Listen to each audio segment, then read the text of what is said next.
We got Giuseppe. We got Mike. We have Ram. We have Sard. We have Trimless. We have Samuel. We've got Rob and C and a few others. We're going to bring you guys in once a few other people have spoke. Giuseppe, talk to me about Arsenal's performance today and that result. You're on mute, bro. Yeah, man. Sorry. Yeah, I thought the performance was decent. I generally think we'll put up the better team, to be honest. I think that I'm not going to lie. I think out of all the games, this game we've been robbed. And I know people are going to sit there and maybe say, no, that goal has to stand, bro. That goal has to stand. You cannot be saying that's a foul. And the ref should not be blowing for that. Yeah, that wins us the game. At the end of the day, did we do enough to win the game? Yes, in my opinion. And people say, oh, you could have done more. Why? We scored the goals, bruv, the legal goals that should have stood. And if anyone tells me that goal shouldn't have stood, the third Arsenal goal, yeah, then you better just call all these fouls when your team does it. The Van Dijk thing is another disgraceful decision. I want to get the decisions out of the way so I can properly talk about the performance. Disgraceful decision. And people wonder why Arsenal fans complain and moan when Declan Rice nudging the ball off the pitch is a second yellow card and he gets sent off. But a defender can kick out twice. And Anthony Taylor said to Van Dijk when he gave the foul, I just see you do it. You see him say that to Van Dijk. So you can do that and not give a yellow card. So I'm not even saying that should be a red, because I think in football, this sort of stuff, definitely the big games, these sort of kickouts, I'm not even saying it should be a red, but that should be a yellow card. That means within the first 10 minutes, he's on a yellow card. That changes his whole game. Certain decisions he might make, certain tackles he might go in for. When you're on a yellow, you don't want to make a mistake and go on a yellow. The penalty, nor here nor there about. I'm not too fussed about that, as long as they're consistent with that. But listen, the performance I thought was quality. I thought our left-hand side Timber dealt with Salah the whole time he was on the pitch. Really, it was when he come off that Salah scored. I think that you look at that midfield of Declan Rice and Moreno, and a lot of people have been clowning Moreno, saying he's not good enough, and you're starting to see even in this game that he can do a job, and I think he's quite a decent midfielder for us, and he'll do a lot this season. I'd be more disappointed if I was Liverpool, because when you look at the game, all the players we had missing, the players going off, we ended up finishing with a back four of Lewis Skelly, Kivior, Ben White, and Thomas Partey. That's the back four we finished that game with. So you're going to look at that and say, if you're Liverpool, you probably need to get a result there with that. But listen, I'm proud of the boys, man. I think Saka's showing. I think that no one now can ever put any shade on Saka. Not to say people here do, but I think he's come in today and he showed the X factor that he is. We spoke about it. I know Mike said about it if we have him, he's an X factor for us, and he showed today that he was an X factor. I thought he was our best attacker. And yeah, listen, it's just an annoying result, because I generally believe we deserve to win that game in the end. And I think that we scored the goal that should have won us the game, and it got taken away. I think now the ref needs to come out and answer why he made that mistake. Jesus at the end of the game, the corner, you can't be like, come on, the lino's right there. Tsimikas even tries to stop it going out for a corner. He even tries to stop it, and they don't give the corner. And you know that a corner for Arsenal is actually a good goal scoring opportunity. But the consistency in the football right now is ridiculous. Today, as you said, in loads of games, the Man United one, never a penalty. Van de Ven should have been sent off for taking out the last man in the Palace game. Only got a yellow VAR, didn't say anything. So we got to just realize that you actually have to just win games now. You can't count on these ref and VAR decisions. You just got to go out and win the game. So we didn't do enough for that. What's interesting about it, though, listen to what you've said. I understand in Man United's game today, we should have been 3 or 4-0 up. So you could argue that the penalty at the end, if we had done our job, then it would have been inconsequential. Although I still think you should call out those mistakes, whether it cost you a game or not. The problem is, if you actually just look at a team's conversion rate, how many shots they have per goals they score, what's a team's average conversion rate? 12%, 15%? Like, generally speaking, the top teams will score 2 or 3 goals per game, but they'll average anywhere between 18 to 25 shots per game. So based on that fact that probably goes back decades, when you're in these types of matches and you've already scored 2 goals, you're already pretty much on par with what most teams would score in a game. Then when you get referees making mistakes that rule out a goal, I think you have to focus on them to a certain degree. It doesn't mean you ignore a bad sub from the manager. It doesn't mean you ignore a player. Because I thought Martinelli today could have done a lot better in some of the scenarios that he was in as an example. It doesn't mean you don't talk about them. But the goal that they disallowed for the foul towards the end, it doesn't even just, it beggars belief it was a bad decision. But the fact that he didn't even follow the protocol that they're meant to in that attacking phase to let the ball get into the back of the net, then you blow your whistle so VAR can look at it. That type of thing, whether it happens in either direction, because we all sat here and defended Liverpool last year against Spurs when the protocol wasn't followed. That for me is what I find frustrating, you know, and I think these conversations have to keep happening, because if we just ignore it, like, I'm honestly getting to a point where I feel like someone said it on the show last week and I laughed at it, and all week I've been thinking, you're right. I don't think they're trying to hurt a particular team. I think they like to do stuff for the script. Part of me just feels like it's part of the script of football.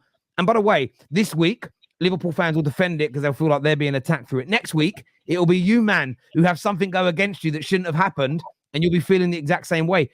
VAR came in and was meant to stop so much of this. I feel like it's got worse.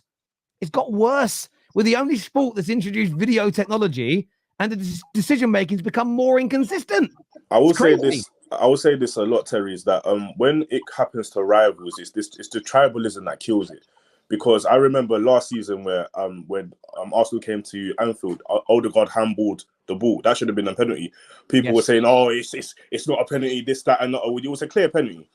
I question why the referee even blew the whistle, because I thought that was soft, and I'm being unbiased with it. He did blow the whistle before the goal went in, but it was soft for the actual foul that he gave. So I will question why the referee blew the whistle, because he should have just allowed it to play on and see what happens. And then VAR can check if it was a clear and obvious error, as its job is supposed to do. And then we'll go on from there. Obviously, it benefits my team. We got the point, but yeah. Before I go, Zoltel, I just want to shout out Lewis Skelly and Wanyeri. They come on the pitch today, and I thought they were quality. I thought these two young boys are they're definitely the two future players for Arsenal's first 11. Lewis Skelly up against Salah in the last little bit of the game, and I thought he was doing his job.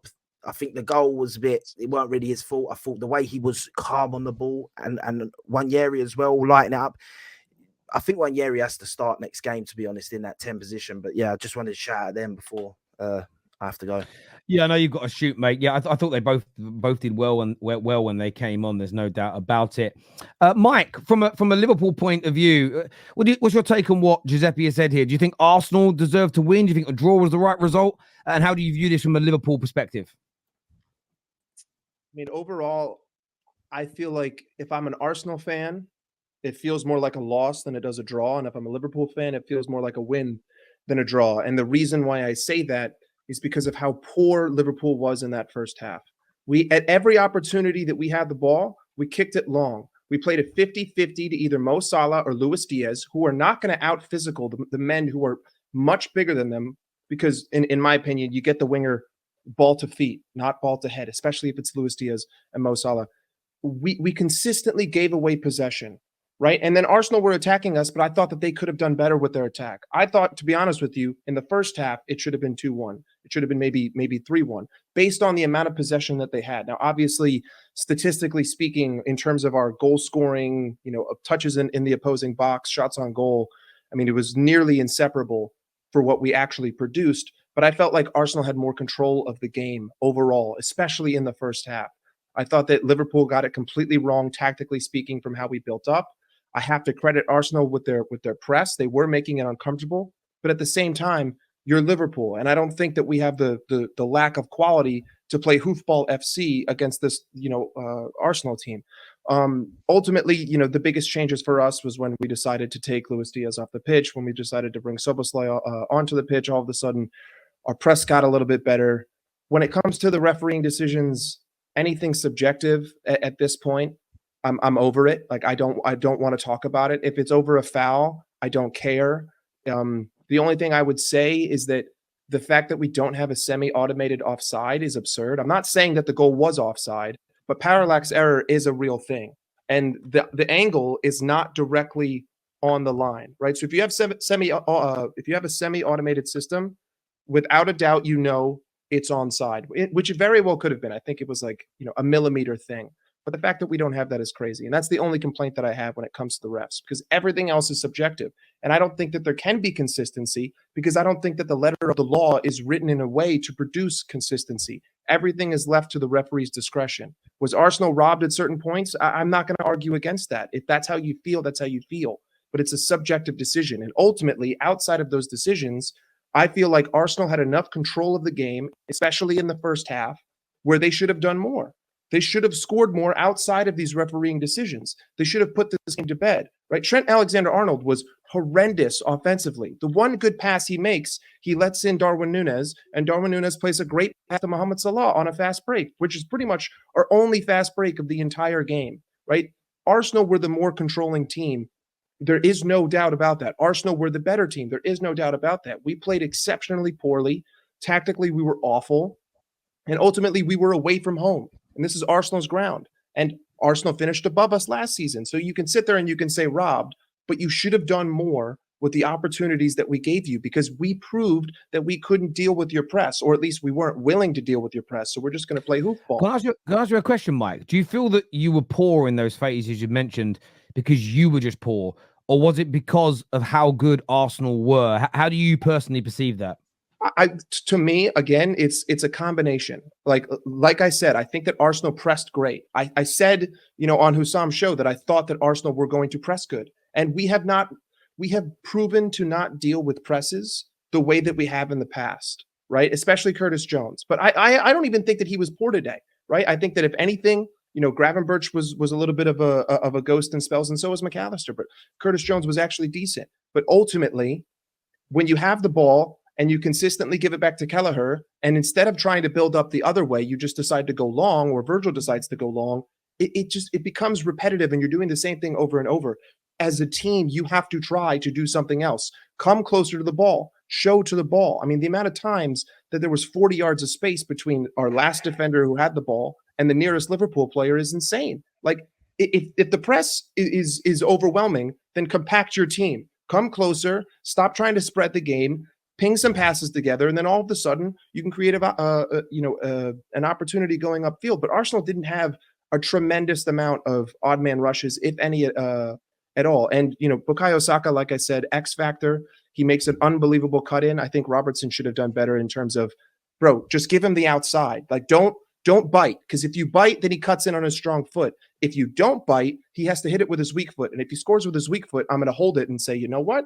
Fair play, unbelievable finish. But I didn't even think that he should be starting this game, because once Tsimikas came on, all of a sudden the delivery was better, and all of a sudden, Bukayo Saka started to fade out of that game a little bit. Obviously, he was taken off towards the end of it, but once Tsimikas came on, all of a sudden that threat was completely gone. But no, that's facts. It's just what did you make? What did you make about the commentator said this, the pundit said this? Should Van Dijk have done more? Should he have worked harder to have got back? Because he was kind of jogging backwards. And if he'd have sprinted, he would have literally been in the position that Saka shot from. So is that fair criticism, do you think? Yes, always. Like, Van Dijk 100% needs to understand, and he should know that Saka is going to want to cut in on his left foot. He's not going to take that with his weak foot, especially at that angle. He's going to cut in. So if he's going to cut in, you have to close down that space, right? There are no excuses for any player when it comes to a back line. If you have an opportunity to read the game and understand what the player is going to do, you need to put yourself in the position to stop that. And listen, it's a little bit unfair on Robertson, because I don't rate him defensively, but he was also offensively poor, and he's been that way the whole season. But yes, Van Dijk should have done better. But ultimately, I think that Arsenal, like, this was their game to win, and they weren't able to get it over the line. And I feel like we were fortunate to be able to get a point from this game based on how we played throughout the whole 90 minutes. I hear what